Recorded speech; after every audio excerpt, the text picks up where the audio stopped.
Olowalu at the temporary permanent dump site, and I want to show you what it looked like on December 4th when they started. These mountains were here. You can tell this was here. They ripped a lot more out of here before that. I want to show what we believe they had intended for this reservoir. If you look at the lines surrounding it, this is not a reservoir, but it's intended to hold the trash in. And it's supposed to have a safety on it because so much water is going to pour down from the hills and fill it here that this wall is the most important part to stop it from overflowing into the surrounding permeable area. So let's look at that real quick. We're just going to flip right through here to the next one. You can see right here at a different stage, you can see they've started to add the liner at this stage now. Those hills are gone. And let's see those mountains that you saw earlier. This is the line that used to look like right here. So the way we think it was designed, either something collapsed or they took off far more than they intended to.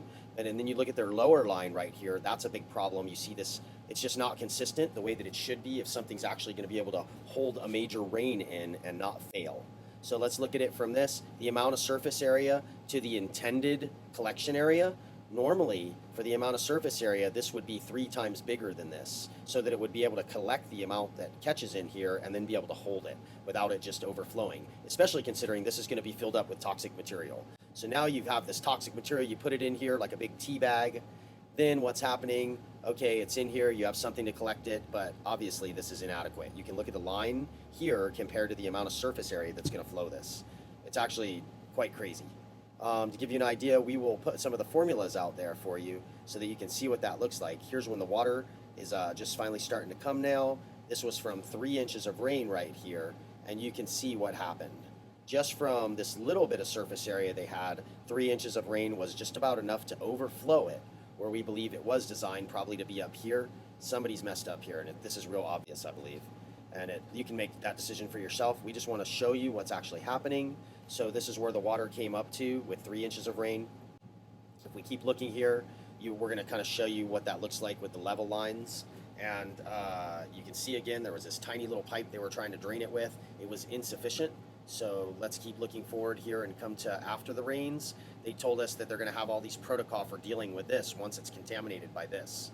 But what do we see? We see water just on the ground soaking into everywhere. And their answer to that is actually just to pump it right out. Do you see any safeties in place here? No, they're just pumping it right down the hill that it's actually going to soak into. As it soaks into this hill, there's going to be major problems. Now they have a sleeve over it because they can already see the wet spots on it from the days they were draining it. This is really dangerous what they're doing, and if you look where they're draining it into, they're just kind of trying to cover up their tracks where they drained it into this little pit here.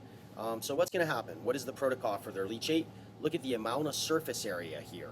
1 inch of rain is over a half a gallon for 1 inch of rain of a square foot of surface area. So if you can imagine over 400,000 square foot of area here, how much gallons of water? That's 200,000 gallons of water for every inch of rain.